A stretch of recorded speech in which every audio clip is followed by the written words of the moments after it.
good morning from the Dolomites.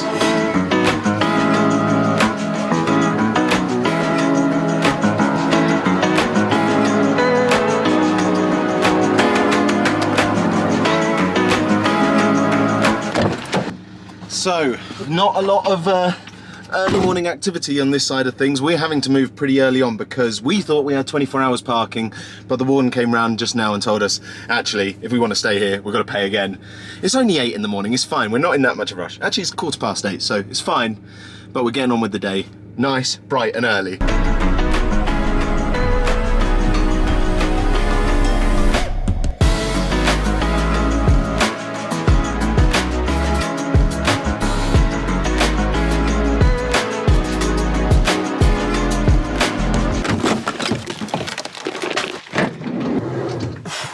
Slightly more manic start than it usually is, but we've driven somewhere. I don't know where we are. Where are we?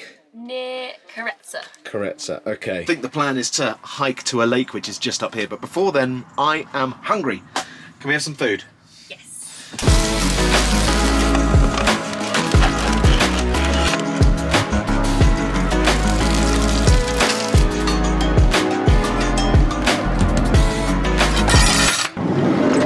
Check out the setting for Freddie there. I will say this about the Dolomites, it doesn't matter where you are, it's a stunning place. And talking of where we are, we're not where you thought we were, are we? I've got very confused with all the different parking spots. In other words, we're not going to swim to a lake, but this does touch upon something quite interesting. Right, eeny, meeny, miny, mo.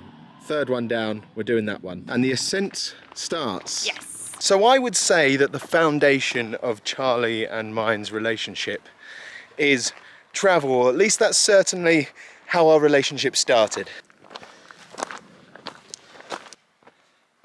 Charlie, do you mind telling the people where we met? In Zimbabwe.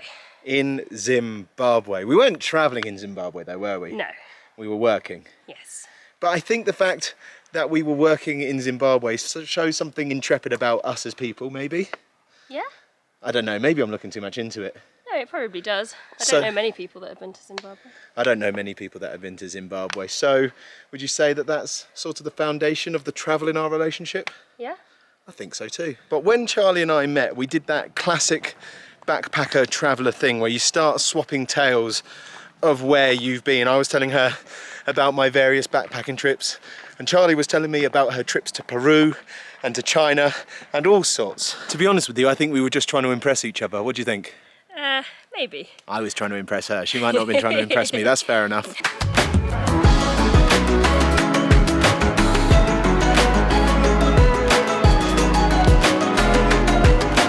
After that point, after me somehow convincing Charlie to go out with me, we've been travelling ever since. Like, the year after we met, we went back to Africa. What else have we done, Charlie? Australia. We lived in Australia for a year. Travelled around Southeast Asia. Southeast Asia, you get the idea. We've been travelling quite a lot. Sorry that bit was a bit underexposed. I don't know, the sun, the trees, I can't help it. It's not a bad view, is it? But just because Charlie and I are both travellers who bonded over travelling and have done loads of travelling together, doesn't mean that we're both the same type of traveller.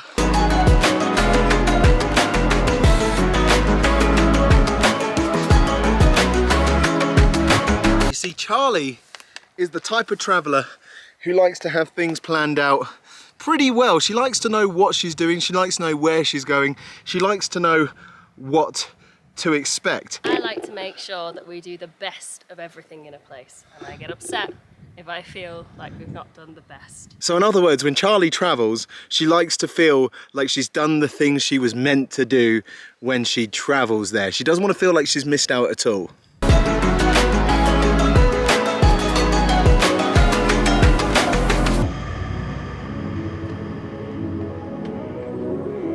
Put the camera quite out of the way then, which probably leads quite nicely onto the sort of traveller that I like to think that I am, which is someone who doesn't plan that well. I quite like an unplanned trip. If it's too planned, I feel like I'm following an itinerary rather than travelling and exploring. I like to leave gaps in my travel to open up opportunities for finding and discovering things which we were maybe not expecting to discover. Now actually, Charlie and I, being such different travellers, works quite well for us, because when we're together, we got the compromise, we got the best of both worlds, which means we go to places, we make sure we don't miss the best things, but there's always room to discover something new.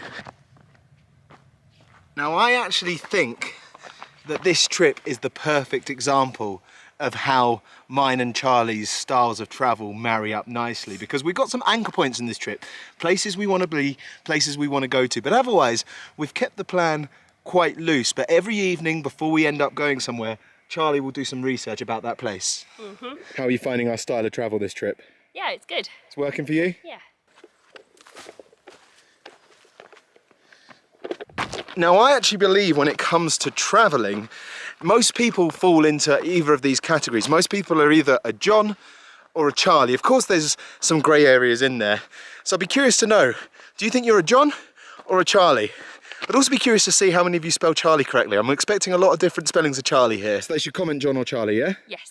And do you think anyone will spell your name right? No. No? None at all?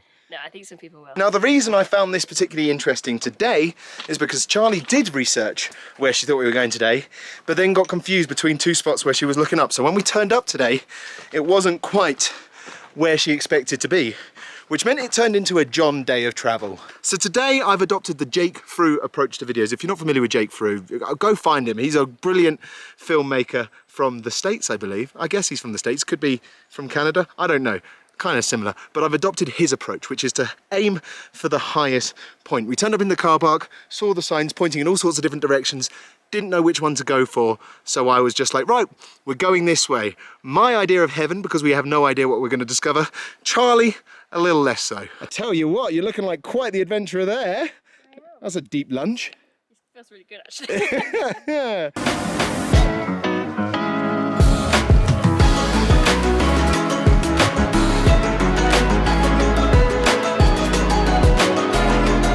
I think this is where walking without a plan gets you to a fantastic view. What do you think of that? Ah, it's a brilliant view. It's not bad, is it? Couldn't tell anyone where we are. No, exactly. We'll have to try and look this up afterwards, won't we? I have no idea where we are. I saw a ski lift round there. Do you reckon there's somewhere there that sells Radler? Possibly. Should we try and get a beer? Yeah. We should do Radlers in the UK. It's just shandy. But alcohol-free beer tastes rubbish. You can tell me that Punk AF or Heineken alcohol-free or Moretti alcohol-free are good. They're not. They're really not. Just shandy's better.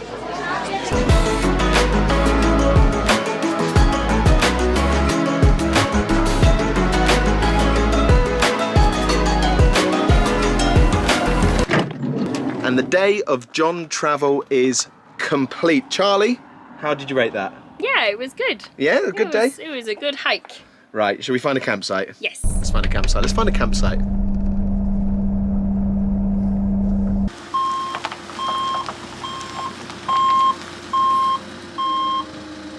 So we are now parked up for the night, and I have got to that point in my editing. I've done quite well today, to be honest with you, ahead of where we'd normally be. Right, so it turned out that that walk was a 12-kilometre walk with a 600-metre elevation. I don't know why I keep giving you these facts, but they're kind of interesting, I guess. So this here is our spot for this evening. Trusty Park for Night has come through again. There's a few cars here at the moment, but they're all hikers because we've seen them go off. So hopefully we can have this to ourselves this evening. But the main reason we chose this spot for this evening is the absolute incredible views, which I cannot wait to wake up to tomorrow morning. But for now, I think it's time for me and Charlie to have a bit of a wash and chill. So that's where we're going to leave this one. Enjoy this time lapse over the mountains.